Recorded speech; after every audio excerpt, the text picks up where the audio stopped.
my channel. In case you're brand new here and this is your first time watching my videos, my name is Stav and this is my channel, She Equips Herself. Today I wanted to share with you some things you might not consider or have considered before carrying a gun. And if you're thinking about carrying a gun, it's really important that you think about the things that I'm going to share with you today. Owning a good flashlight is important not just for self-defense, but for your day-to-day life. That's why I absolutely love PowerTac flashlights. If you're looking for a light for self-defense, a tactical light for your gun, or just a regular flashlight for finding stuff in the dark or walking the dogs, check out PowerTac. There's a link in the description below for a code that will save you a little bit of money during checkout as well. I personally own several of their lights. It's a great company run by great people. I titled this video, Watch This Before You Start Carrying a Gun, because I think that there are certain considerations that you may not have considered that you should consider considering before you start carrying a gun. Now, I was brand new to the world of guns when I started getting into them. I wasn't raised around guns, as many of you know if you've seen my videos before and know my story. So as I started taking classes and learning more, there were things that came up that I was like, wow, how did I never think of that?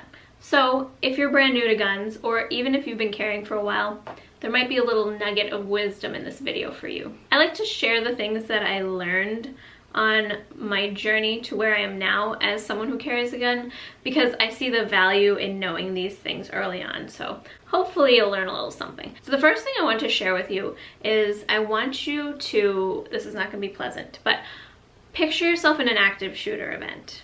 I know we all dread something like that ever happening, and I really hope that that never happens to you or to me. But if you're ever in that situation and you have a gun on you and you've decided that you're going to do something about it, you're gonna get involved and try to stop the active shooter with your gun, you need to consider that you might be perceived as the bad guy by other civilians who might be carrying a gun, and also by responding police officers, law enforcement, who are going to show up at the scene.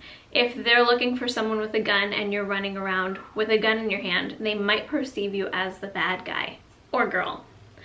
So that's something really important that you need to think about. If you've decided that you're going to get involved, if there's ever an active shooter event, you need to really think about something like that happening, because you don't want other people who are trying to help to perceive you as a threat. If you put yourself in that situation and you hear shots and you see someone running around with a gun and there are people hurt lying on the floor, you're probably gonna think that that person is the person who's shooting them. So that's something I hadn't really thought of until it was brought up in a active shooter class I took that was one of Mac's classes back in the day. And I was like, wow, that's a really good thing to think about, because I might have thought previously that of course I'd get involved. And depending on the situation, you might. If you're gonna get involved in like an active shooter event or something like that, I'd say the best way to do that is to get involved like ASAP, try to stop that threat if you're gonna get involved, or get out of there as fast as you can. If like the police are there and they're looking for the bad guy, you don't want to get in their way, so to speak, and confuse them thinking that you're the person they're looking for when it's someone else. So if you decide you're gonna respond, do it immediately or get out of there. The second thing I want you to consider is what happens if you get shot or stabbed or whatever, or someone else around you gets shot or stabbed. Do you have any trauma gear that will help you keep yourself or someone else alive? Because if you're carrying a gun and you get into some sort of gunfight, chances are that you'll probably get shot at and possibly shot yourself. So it's important to have a way to deal with that. And if you do have trauma gear, it's not gonna do you any good if it's sitting in your trunk and you are in a building when something happens. Because if it's not within a few seconds reach, it probably won't be any good to you if you have like a really bad bleed or something like that. So if you need a tourniquet, you need to have it accessible. Or if you're trying to help someone else, your gear has to be accessible. I know that some people walk around with like a trauma kit on their belt or on their ankle. For me, that's not really doable because of the way I dress. It's just not, it's not practical for my lifestyle. So I do like to carry some gear in my purse, because I almost always have a purse on me.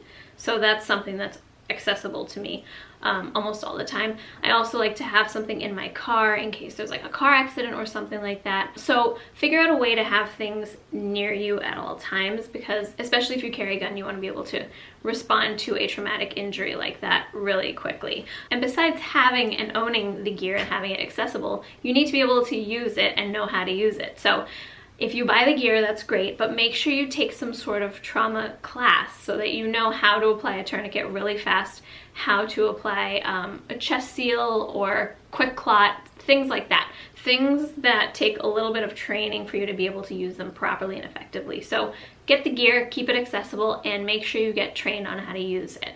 Okay, put yourself in this situation. You are driving down the street and you see two people in a really bad fight. It seems like one of them is the victim and the other one is the one that's doing most of the damage. You decide you want to get involved in that situation. Maybe it's like a domestic violence type situation. I think that a lot of us want to help in that situation, or your heart is telling you to do something about it. Just consider that the victim might not actually be the victim. You don't know the whole story there and what went into what's happening that you're watching right now.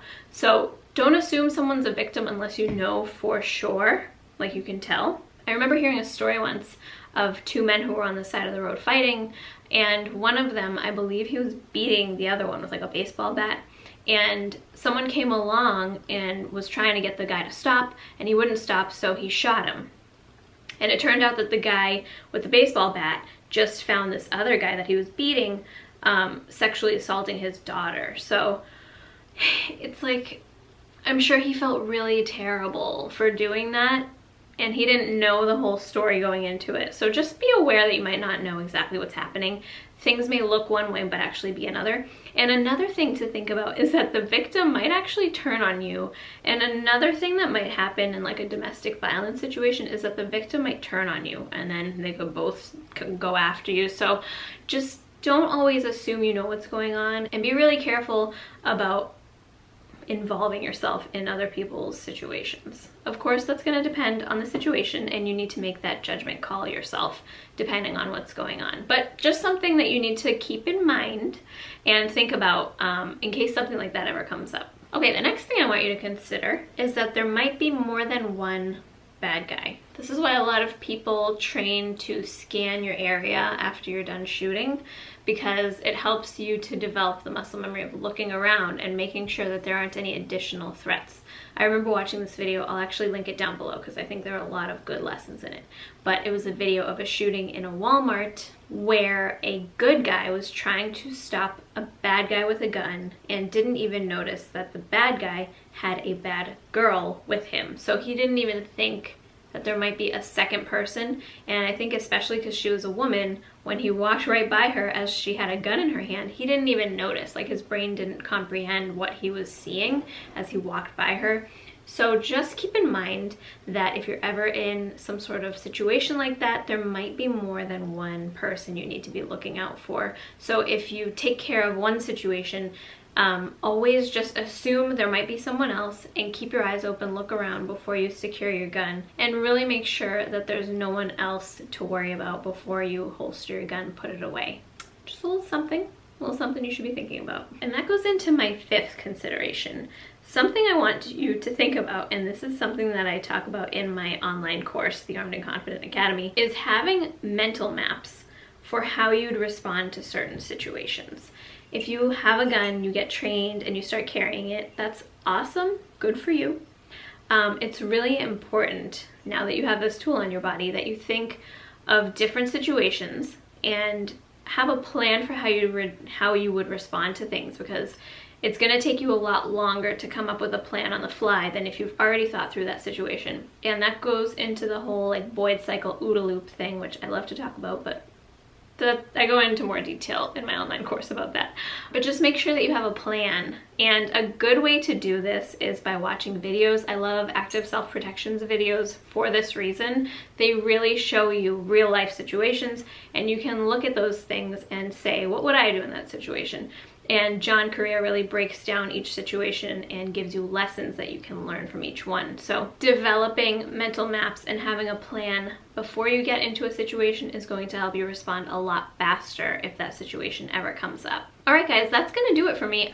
Before we go, I really want you guys to leave me a comment down below if there's a certain video that you want me to do, a certain topic you want me to talk about. I would love to hear your suggestions, so if you have a video request, please leave it down below in the comments section.